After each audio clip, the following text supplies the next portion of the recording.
제가 어렸을 때 교회를 처음 나갔을 때 그때가 문학의 밤이었는데 문학의 밤에서 경험한 교회는 참 다양함이 있는 교회였습니다. 근데 그 문학의 밤을 통해서 이제 중고등부로 출석을 하지 않았겠습니까? 그때 가장 큰 인상은 교회가 굉장히 중요하게 생각하는 문제가 죄구나라는 것을 첫 예배 때부터 알 수가 있었습니다. 기독교는 다른 종교보다 죄에 대해서 민감합니다. 그리고 그때 많이 나왔던 말이 원죄, 자범죄 뭐 이런 거죠. 다 아시는 것처럼 죄는 두 가지로 크게 나뉩니다. 원죄라는 게 있고 자범죄라는 게 있는데 원죄는 아담의 불순종으로 인해서 모든 사람에게 유전된 죄의 성향을 말합니다. 이로 인해 사람들은 태어날 때부터 하나님을 거부하게 되어 있었다. 그래서 성악설이 맞다. 성악설이라는 표현보다는 자기 중심적인 본성을 갖고 산다. 이렇게 얘기할 수가 있겠죠. 자범죄는 이러한 원죄의 성향을 가진 사람이 스스로 구체적으로 짓는 죄를 말합니다. 행위 죄도 있고 또 마음의 죄도 있죠. 미움과 음란, 탐욕 같은 게 마음의 죄라면 살인, 도둑질, 거짓말 같은 게 행동으로 하는 죄입니다. 문제는 이게 가끔 일어나서 신경 안 써도 되는 문제면 괜찮은데 이 죄성이 우리 일상 대부분을 지배한다는 거죠. 살인도 죄죠. 근데 정말 어려운 건 게으름도 죄입니다. 또 이기심도 죄입니다. 비합리적인 것도 죄가 될 수가 있다는 겁니다. 그러니까 죄의 영역들을 얘기하자면 정말 속하지 않은 인간의 부분이 없을 정도입니다. 근데 문제는 이겁니다. 100% 모두 죄냐? 이렇게 질문을 하면 또 그것도 아닙니다. 그렇기 때문에 행동이든 마음으로 짓는 죄든 뭐가 진짜 죄일까 하는 나름의 판단 기준이 생기기 마련이고 근데 그 생긴 기준들이 각자이기 때문에 문제가 되는 겁니다. 이런 문제는 죄의 문제만이 아닙니다. 복에서도 비슷합니다. 부지런함이 인간의 본능이죠. 여러분, 게으름도 인간의 본능 중에 하나입니다. 물론 게으름이 지나치면 죄가 된다는 걸 다 알고 있습니다. 근데 이를 억지로 극복하려다가 또한 죄가 될 수도 있습니다. 그러니까 게으름이 생기니까 부지런함을 발동시켜서 더 부지런하게 움직이다가 탈취하는 경우가 얼마나 많습니까? 무엇이 잘못됐는지 혼선을 겪게 되는 게 이런 문제이라는 거죠. 이타심이 선한 마음에서 일어난 일이 맞습니다. 근데 여러분, 이기심은 악한 마음에서만 나올까요? 분명 이기심은 문제가 있는 부분이 있습니다. 근데 자연스럽게 생기는 이기심을 무시하면 부작용이 생깁니다. 이기심을 억누르기 위해서 나를 파괴하면까지 이타적으로 가는 사람들이 실제 존재하죠. 그분들이 인간 승리를 이루어내면 정말 대단한 분이라고 얘기하지만 사실은 그 안에 생겼던 이기심을 무시하고 이타심만 키워내서 생기는 과도한 문제도 많습니다. 그리고 이 이타심의 극대화를 잘못한 사람들이 자기 자신을 파괴시키는 일들이 벌어지지 않습니까? 합리성은 분명 인간의 본능입니다. 그렇다면 비합리성은 인간의 본능이 아닐까요? 합리성만 따르다 보면 사실은 인정머리 없는 인간 됩니다. 잔혹한 인간, 맹혈적인 인간이 될 가능성도 꽤 큽니다.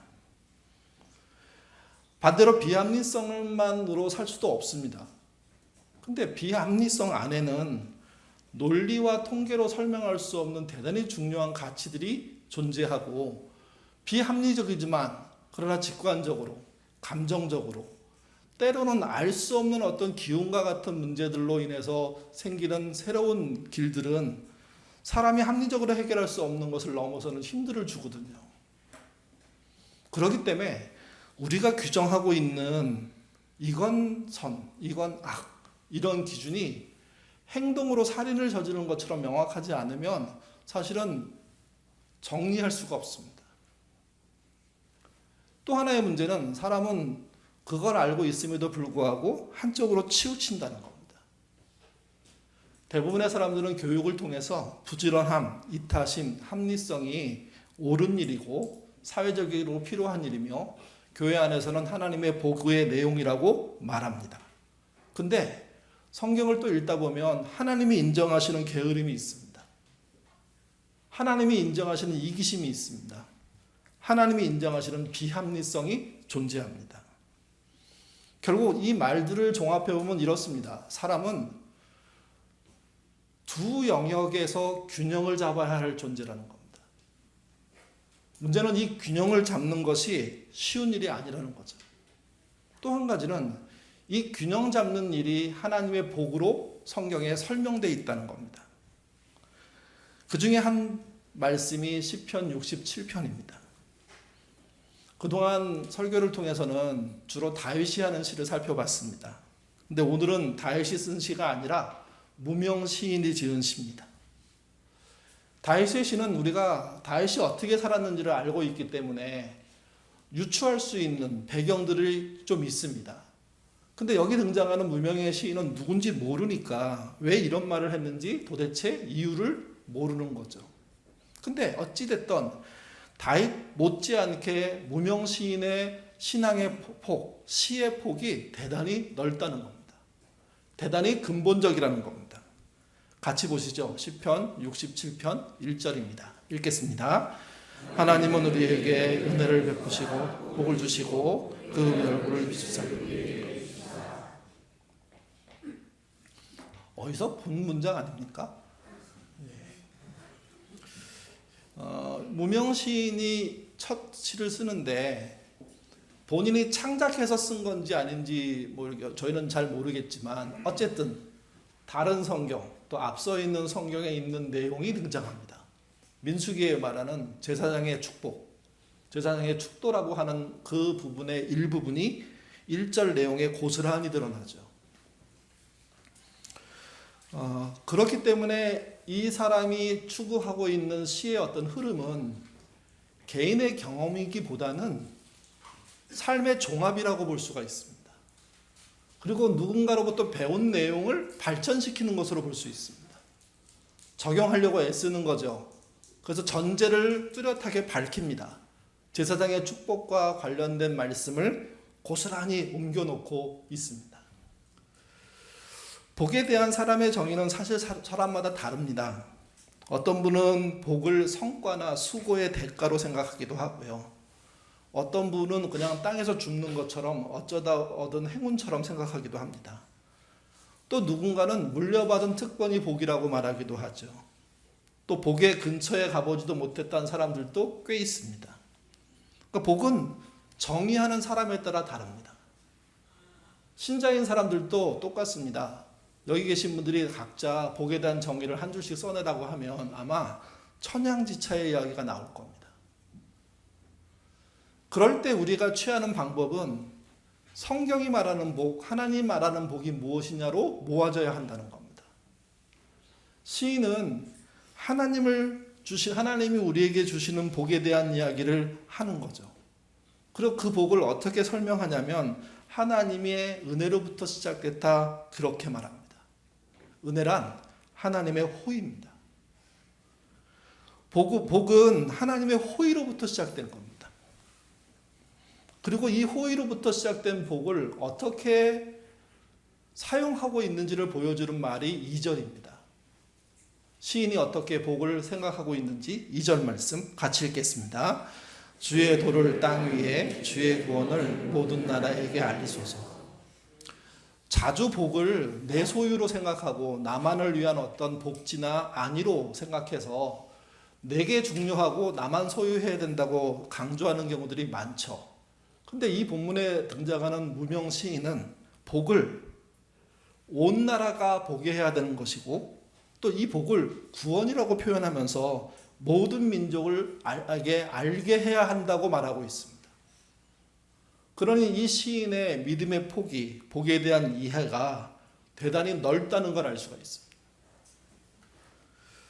왜 이것을 알게 해달라고 2절이 말하고 있을까요?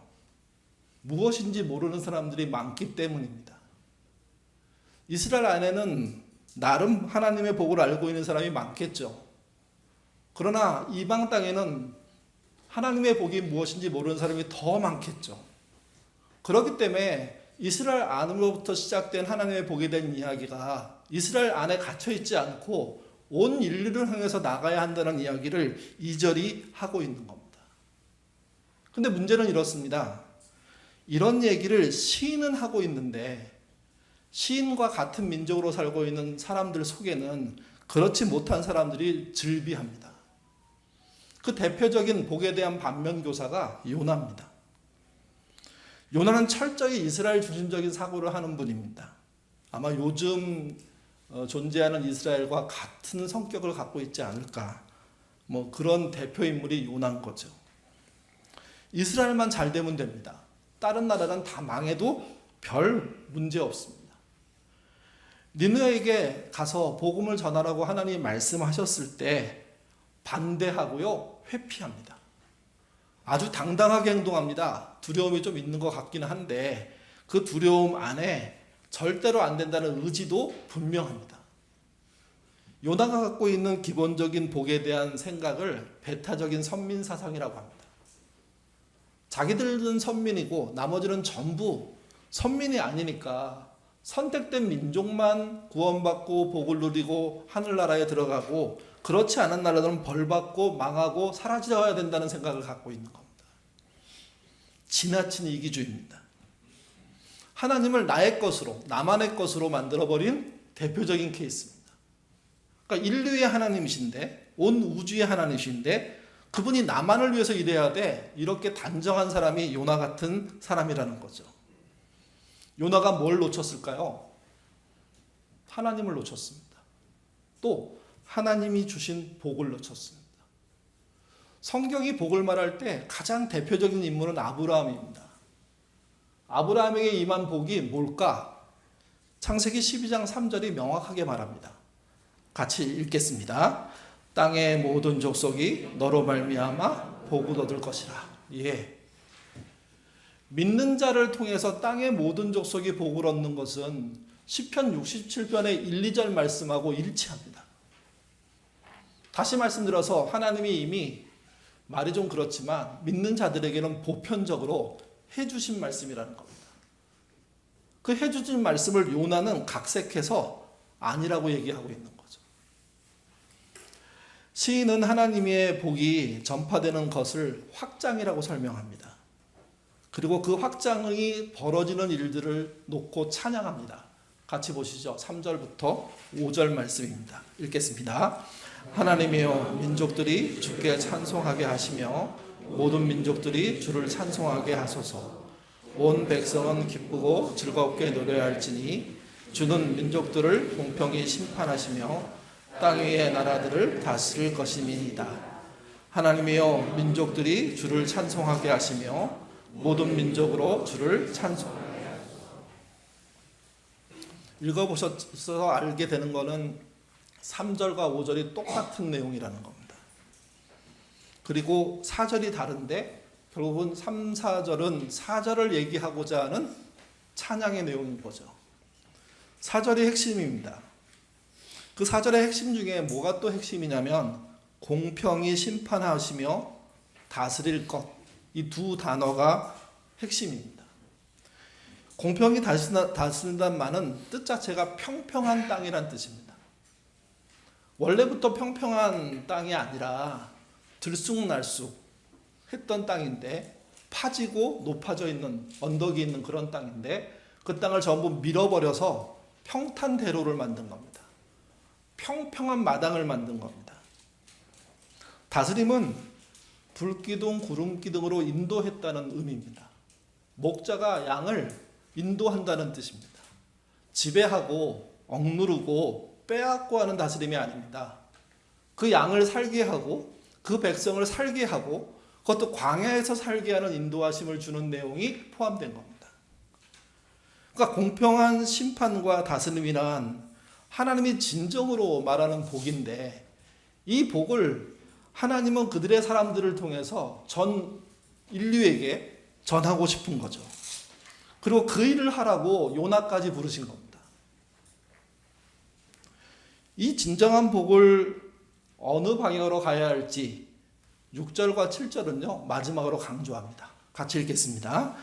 땅이 그 소선을 내어 주었으니 하나님 곧 우리 하나님이 우리에게 복을 주시리로다. 하나님이 우리에게 복을 주시니 땅의 모든 끝이 하나님을 경외하리라.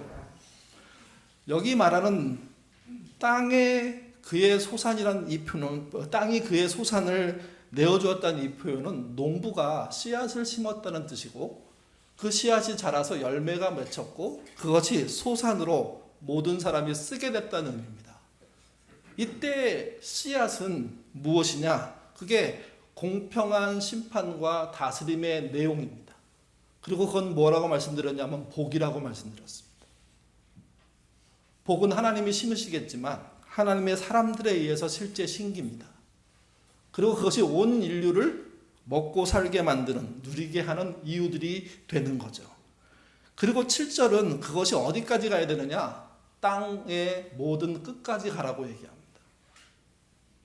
복이 보편적으로 확대되는 것을 하나님이 기대하시고, 어느 개인, 어느 민족만 구원받는 걸 원하시는 게 아니라 온 인류를 구원하고 싶어하는 하나님의 뜻을 표현하고 있는 시편이 67편입니다. 정리하면 이렇습니다. 복의 확장, 하나님의 사랑의 확장입니다. 그래서 우리의 복으로부터 시작된 이 확장의 걸음이, 확장을 선교라고 요즘 말로 표현할 수도 있는데, 땅끝의 복으로 종말이 되게 되는 거죠. 좀 더 자세히 말하면 1절에 우리로 시작했다고 표현했던 이 복이 2절에서는 모든 나라로, 4절에서는 땅 위의 나라들로, 7절에서는 땅의 모든 끝으로.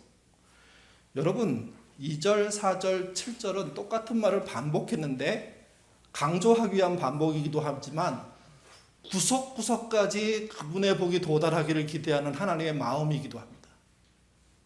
그래서 완전한 확산을 통해서 누구도 부인할 수 없는 그 복에 대한 실체가 모두에게 접근해서 전달되기를 원하시는 게 하나님의 뜻이라는 겁니다. 그래서 그런 말 있지 않습니까? 온 세계에 복음이 전해지면 세상에 종말이 온다고. 그 말은 빈말이 아니라 하나님의 뜻이고 하나님의 확신입니다. 문제는 이겁니다. 이런 복의 확장을 막아선 이가 누구냐? 요나 같은 사람이라는 거죠. 요나가 하나님을 막아섰습니다. 그리고 막아선 이유를 밝힙니다. 이 이유가 기가 막힙니다. 같이 보시죠. 요나서 4장 2절입니다. 읽겠습니다. 주께서는 은혜로우시며 자비로우시며 노하기를 더디하시며 인애가 크시사 뜻을 돌이켜 재앙을 내리지 아니하시니 하나님이신 줄을 내가 알았습니다. 요나가 하나님을 경험하고 알고 있습니다. 그런데 그 안 내용 때문에 막고 있는 겁니다. 보통 누가 부탁을 하고 그 부탁을 한 내용을 알고 있는 사람이 맡게 된다는 것은 부탁이 잘못됐을 때죠. 부탁으로 인해서 잘못된 결과가 올까봐 불편하지만, 또 어른이 부탁했으면 죄송하고 미안하고 어려운 일이 되겠지만 막아섭니다. 요나는 그런 식의 태도를 취하면서 막고 있다고 지금 얘기하고 있는 겁니다. 근데 하나님이 부탁한 내용의 실체는 사실은 막아서는 되는 내용이 아닙니다. 요나는 속마음으로 이렇게 생각한 겁니다. 내가 가서 하나님이 전하는 대로 전한다면 그 사람들이 회개할 거다. 회개하면 하나님은 100% 용서해 주신다. 나는 그 꼴이 보고 싶지 않다. 원수는 망해야지. 망해서 벌벌 떨고 다 죽어야지. 그래서 짓밟고 우리가 이겨야지 속이 시원할 건데 왜 하나님은 이런 생각을 해가지고 이렇게 나를 불편하게 할까? 이런 태도를 취하고 있는 겁니다. 문제는 요나만 그런 게 아니고요. 요나와 같은 신자들이 많다는 겁니다. 이념에 갇혀서 타인을 배제하는 태도가 요나의 태도인데, 그 요나의 태도를 똑같이 밟고 쫓아가는 일들이 벌어지는 거죠. 그들이 하는 일은 사실 하나님의 복을 제한하고 방해하고 엉망으로 만드는 일입니다. 하나님은 그런 태도를 갖고 있는 자 요나에게 니느웨에 가서 당신이 말씀하시는 복음을 전하라고 말씀하신 거죠. 이게 말도 안 되는 사람을 선택한 겁니다. 그리고 하나님의 진심을 전해준 겁니다. 요나는 말도 안 되는 이유로 반대한 겁니다. 그리고 하나님의 진심을 막아선 겁니다. 하나님 여기서 끝나지 않고 왜 이 요나가 꼭 복음을 전해야 되는지에 대해서 다시 설명합니다. 그게 요나서 4장 10절부터 11절입니다. 읽겠습니다. 내가 수고도 아니하였고 이 박농포를 아꼈거늘 하물며 이 큰 성읍 니느웨에도 좌우를 분별하지 못하는 자가 12만 명이나 가축도 많이 있나니 내가 어찌 아끼지 아니하겠느냐. 한 영혼도 귀한데 12만 명이 있습니다. 그러면 하나님은 절대로 막 멸망시키고 막 해체하고 막 두드려 잡는 분이 아니십니다. 한 명도 구원하기 위해서, 잃어버린 양 하나를 구원하기 위해서도 하던 일을 멈추고 찾는 데 집중하는 분이 하나님인데, 니느웨 성 안에 12만 명, 성 바깥에는 얼마가 더 있는지 모르는 엄청난 숫자의 사람들이 갈 바를 모르고 지금 헤매고 있는데, 그 일을 도와달라고 그 일에 요나를 보냈더니 요나가 헛소리합니다. 하나님은 가만히 있을 수가 없습니다. 그래서 요나에게 말합니다. 너 하나도 소중하지만 거기는 12만 명이나 있다. 내가 어떻게 가만히 있을 수 있냐? 이 말에 요나의 마음이 조금 움직입니다. 할 수 없이, 하고 싶어서가 아니라. 그리고 억지로 하나님의 뜻을 전합니다. 니느웨 사람들이 어떻게 반응합니까? 요나서 3장 5절에서 8절입니다. 읽겠습니다. 니느웨 사람들이 하나님을 믿고 금식을 선포하고 사람이든지 짐승이든지 다 굵은 베옷을 입을 것이요 힘써 하나님께 부르짖을 것이며. 요나가 원하는, 알고 있는 일이 벌어졌습니다. 근데 요나는 그 일을 원치 않은 일입니다. 그들이 회개한다고? 그래서 나는 못 전합니다 했는데 억지로 전해서면서 그래도 뭔가 이상하게 했겠죠. 근데 그 말을 들은 사람들이 모두 달려나와서 금식을 한답니다. 사람만 금식하지 않고요, 짐승까지도 굵은 베옷을 입혀서 회개하는 자리에 나온답니다. 전에도 몇 번 말씀드렸죠. 진짜 신실한 성도시라면 그 집에 개도 구원받는다고요. 아무도 못 들은 얘기처럼 그 집에 닭도 구원받을 겁니다. 무슨 얘기냐면, 짐승이란 존재는 철저하게 주인에 의해서 키워지는 존재이고 주인의 지배력에서 벗어날 수가 없습니다. 사람이 회개하는데 짐승들도 회개하는 자리에 나왔다는 이 표현은 과장이죠. 말도 안 되죠. 근데 그 시절 그 상황, 요나가 전한 그 복음에 대한 그 나라의 반응은 짐승들까지입니다. 요즘 그 집에서 키우는 고양이나 강아지가 키우는 문제도 어렵지만 떠나는 문제도 교인들에게 쉬운 문제가 아닙니다. 근데 개를 키우시는 주인 여러분, 또 고양이를 키우신 주인 여러분, 여러분이 애써 선하게 사시고 수고하셨다면 그들이 천국에 있을 겁니다. 라고 말하면 문제가 되겠죠. 근데 저는 실제 마음은 그렇습니다.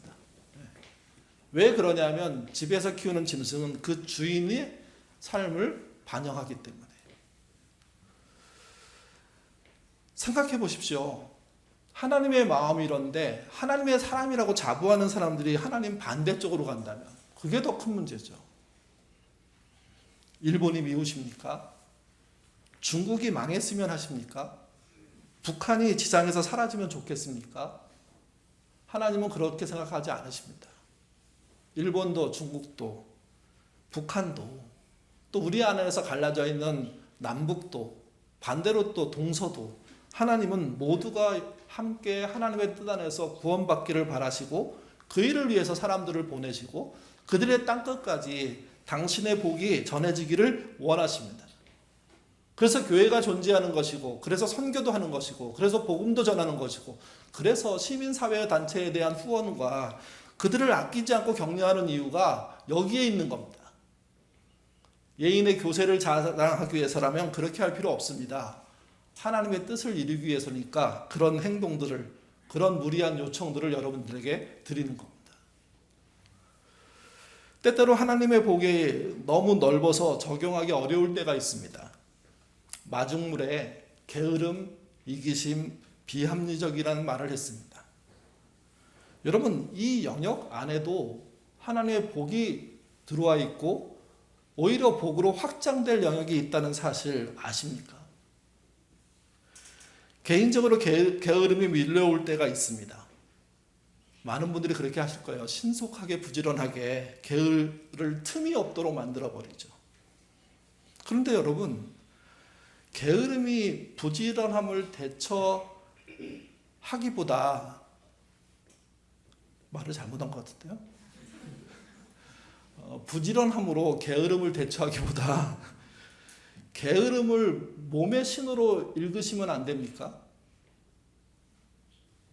몸이 지금 나 힘들어. 나 좀 자야 돼. 나를 위한 좀 무언가를 먹고 싶어. 나에게 쉼을 주면 안 될까? 게으름을 그런 사인으로 볼 수 있습니다. 물론 늘 게으르고 항상 게으르고 오늘도 내일도 게으르다면 문제가 있지만 열심히 사는 사람인데 어느 날 덜커덕 내 안에 게으름이 확 등장할 때 나를 돌아보는 신호 아닐까? 그렇게 생각하는 게으름은요, 건강한 게으름이 될 수 있습니다. 사실 건강한 게으름이라는 말은 말이 잘 안 되는 말입니다.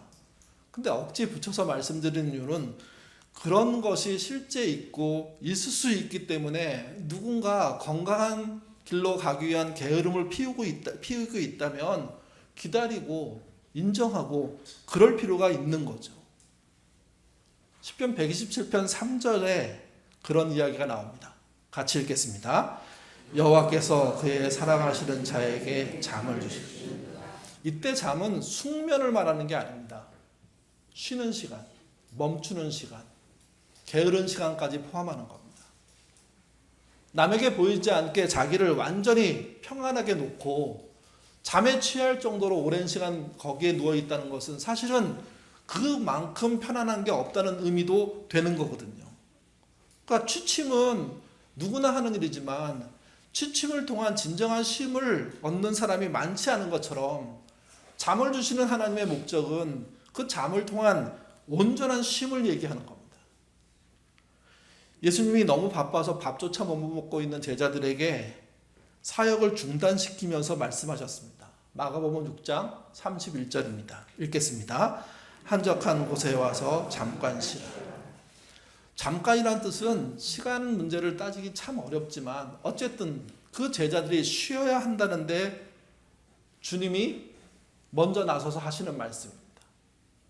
우리는 신자의 쉼, 특별히 사역자의 쉼은 성경 읽고 기도하는 거라고 생각하는데 여기서 말하는 쉼은 그런 게 아닙니다. 걱정거리, 분주함 다 내려놓고 쉬라는 겁니다. 잠깐이란 표현은 길게 시간을 못 주는 상황이란 뜻이죠. 근데도 쉬라는 겁니다. 일종의 이것은요, 억지로 멈추는 걸 말합니다. 하지 않고 기다리려는 인내를 말하기도 하는 겁니다. 눈앞에 일이 보이는데 지금은 쉬는 시간이야. 그래서 쉬는 시간이 끝나고 나서 해야지 하는 마음일 수도 있습니다. 부지런한 분들이 보면요, 참 게으른 행동이고 저거 치워놓고 쉬면 되는데 그걸 못하네 하면서 한탄할지 모르겠지만 주님은 지금 멈추지 않으면 제자들은 쉴 수가 없다고 생각하신 겁니다. 당장 쉬어라. 이런 의미가 들어있는 겁니다. 심지어 하나님도 쉬셨습니다. 창세기 2장 2, 3절입니다. 같이 읽겠습니다. 모든 일을 그치고 일곱째 날에 안식을. 하루를 통으로 쉬었다는 뜻입니다. 물론 창세기에 나와 있는 이 하루가 우리가 생각하는 하루하고 얼마나 똑같을지는 논란이 많지만 그래도 최소치로 봤을 때 우리가 말하는 하루 아니면 그 훨씬 이상의 쉼을 하나님도 허락하신 겁니다. 그렇기 때문에 게으름은 악이라고만 생각하지 마시고 건강하고 거룩한 게으름이 있다는 사실을 아시고 그 게으름을 피워야 한다는 마음에 삶에 몸에 사인들이 왔을 때 용기 있게 멈추고 그리고 그 게으름 안에 쉬는 시간들을 가지시는 게 오히려 그게 복된 삶이라는 거죠. 이기심이 고개를 들 때가 있죠. 그러면 이타적인 삶을 살려고 하는 게 많은 신자들의 모습입니다. 문제는 이기심이라는 게 모두가 나쁠까라는 생각을 안 하려고 합니다. 근데 여러분, 이기심은 계속 발동되잖아요. 작은 이기심까지 다 밟아버립니다. 근데 여러분 생각해 보십시오. 너무 이타적으로 사는 것이 오히려 더 힘들지 않으십니까? 사회적으로 직책이 있어서 많은 분들의 시선을 받고 많은 분들이 보고 있다는 부담감 때문에 옷조차, 행동조차, 먹는 것조차, 사람 만나는 것조차 힘겨운 사람들이 한두 명이 아닙니다. 그분들도 쉬고 싶고 그분들도 이기적인 생각을 할 수 있죠. 근데 그렇게 하면 안 된다고 스스로를 단도리 합니다. 맡겨진 일을 하기 위해서 하시는 애씀이지만 그러나 그 자신은요, 지칠 수 있고 넘어질 수 있습니다. 자신의 결핍을 채울 기회를 놓칠 수 있는 겁니다. 축하받을 것을 축하받고 위로받을 것을 위로받고 누릴 것을 누리는 이기심, 이거 건강한 겁니다. 바알과 아세라 제사장 850명과 정말 일종의 전투를 벌린 엘리야가 승리한 이후에 탈진했습니다. 광야로 도피했습니다. 그 과정을 설명한 말씀이 열왕기상 19장 4절입니다. 그때 그가 무슨 말을 했을까요? 같이 읽겠습니다. 여호와여, 넉넉하오니 지금 내 생명을 거두시옵소서. 죽여달라는 얘기입니다. 여기서 끝나야 되는 게 맞다고 생각한다고 지금 하나님께 말하고 있는 겁니다. 반항이라고 느낄 수 있습니다. 근데 전체 문장을 읽어보면 아시겠지만 이건 일종의 서운함입니다. 자기 혼자 850명, 그것도 그 나라에서는 민족 단위의 제사장들인데 한 명도 아니고 850명과 대결을 해서 해야 될 사람의 그 고충과 고단함과 두려움과 그로 또 생기는 여러 가지 잡음들이 얼마나 힘들었을까요? 그 일을 다 해놓고 보니까 한계가 온 겁니다. 그래서 무너지는 겁니다. 그래서 하나님께 저 죽여주시는 게 맞을 것 같다고. 여러분, 정말 열심히 신실하게 했던 사역자들이 자살하는 경우가 있습니다. 저분은 자살할 뿐이 아니야. 근데 어느 날 세상을 떠나버립니다. 사람들은 자살했다는 이유 때문에 그 사람이 연약하고 죄짓고 지옥 갈 인생이라고 막 폄하하는데 그분을 아는 분들은요, 너무 큰 충격을 받는데 무슨 충격을 받냐면 죽었기 때문이지만 근데 왜 죽었냐는 문제 앞에 본인들이 죄인이 돼버립니다. 그 무게를 나누지 못했던 거죠.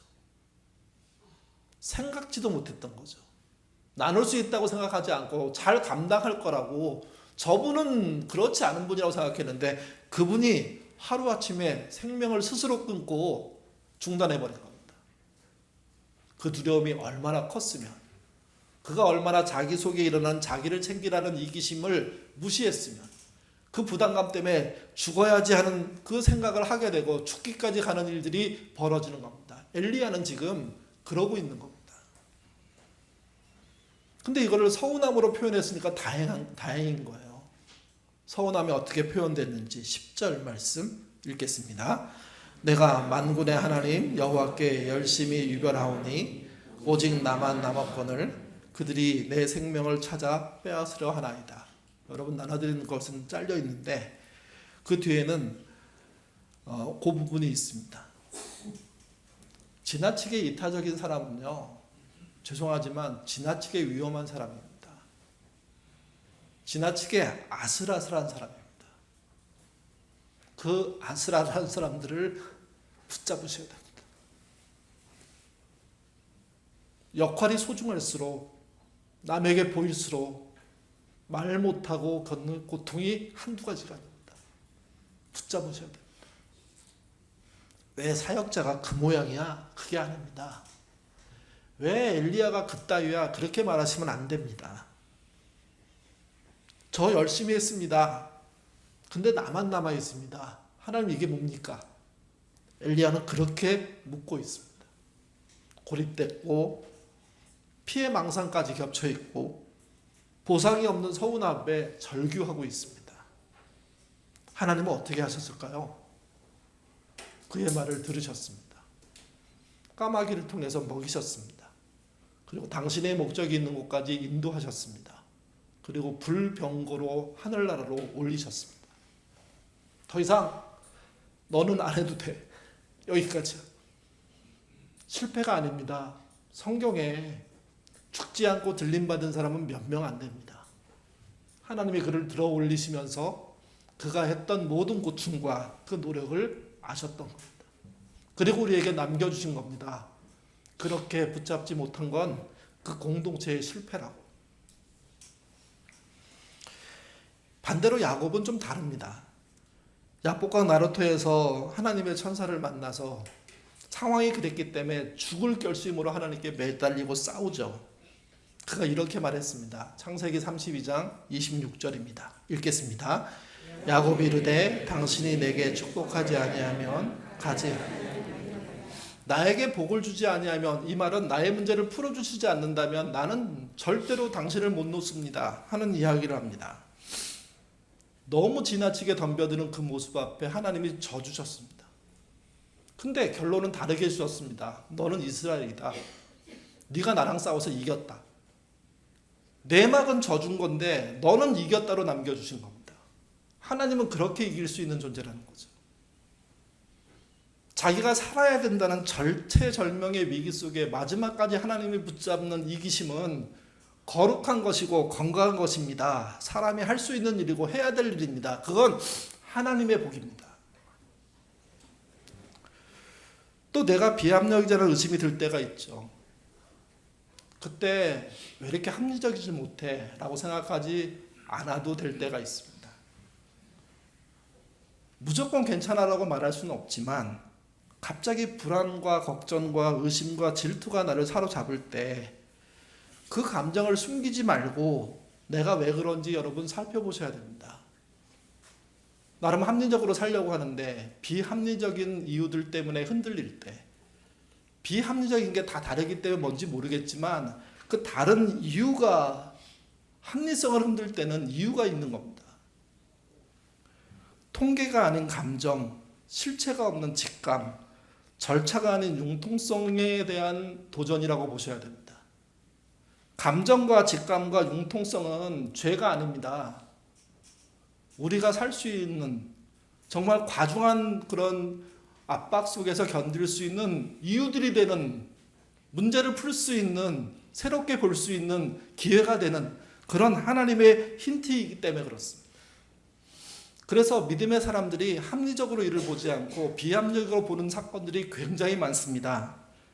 예수님이 십자가의 죽음을 향해 가실 때 한 여인이 옥합을 갖고 와서 깨트리고 머리와 발등에 바르는 일이 발생했습니다.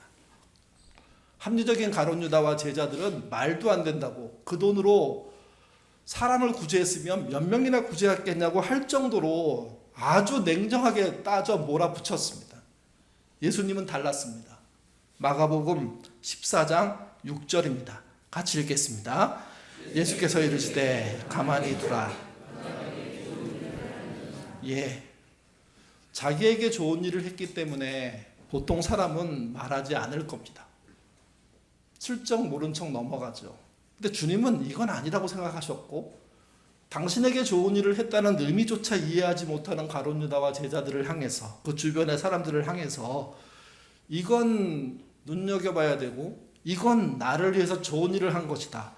그러니 너희들까지 나서서 그럴 이유가 뭐냐? 다윗 왕이 왕임에도 불구하고 춤을 추다가 바지가 벗겨지는 일이 있었습니다. 언약궤가 옮겨질 때입니다. 첫 번째 언약궤를 옮길 때 실패했죠. 그래서 다시 원래 있던 위치로 돌아갔습니다. 왕궁을 짓고 늘 그게 불편했던 어느 날 언약궤를 옮긴다는 그런 요청을 하나님께 했고, 하나님이 허락하셔서 언약궤를 옮기기 시작합니다. 이게 얼마나 기쁜지 왕의 채통 같은 거 생각하지 않고 춤추다가 바지가 벗겨졌습니다. 하체가 드러났으면 고대 사회에서는요 정말 수치스러운 일을 한 것이 되는 거거든요. 근데 왕이 그랬으니 얼마나 말이 많을까요? 다윗이 이 사건에 대한 자기의 심중을 얘기합니다. 사무엘하 6장 22절입니다. 읽겠습니다. 내가 이보다 더 낮아져서 스스로 천하게 보일지라도 그럴지라도 춤을 추겠다는 겁니다. 어린아이처럼 너무 좋아서, 너무 좋은데 감출 수가 없으니까 옷이 벗겨지는 거 실례하고 죄송한 일이지만 그 정도는 그냥 넘어가야 되는 거 아니야? 라고 생각하는 당당함을 보여주고 있는 겁니다. 탕자의 아버지도 합리성을 버리고요, 비합리성을 택합니다. 형은 이해할 수가 없었습니다. 아버지의 합리성이 무너지는 현장을. 그러나 아버지는 자신의 비합리적인 선택을 놓고 큰아들이 참여하기를 바랬습니다. 왜? 합리성으로는 설명할 수 없는 더 큰 사랑이 존재하기 때문에. 예언자 호세아는 하나님의 비합리적인 명령에 순종했습니다. 이런 표현이 좀 그렇지만 몸 파는 여자 고멜과 결혼해서 애를 낳아야 한다는 이 말에 예언자는 성경만 보면 군소리하지 않고 순종했습니다. 그리고 셋이나 낳습니다. 생각해 보십시오. 선지자가 몸 파는 사람과 결혼해서 애를 낳아? 그러면 그 선지자는 견딜 수 있을까요? 목사가, 전도사가 그랬더라면, 장로님이 그랬더라면 여러분 가만두시겠습니까? 근데 그 비합리적인 일을 호세아는 순종합니다. 또 예수님은 생활 전부를 헌금통에 넣은 과부를 칭찬하셨습니다. 간혹 이 칭찬은 헌금 많이 하라는 강요 속에 쓰이고 있지만 사실은 그게 아닙니다.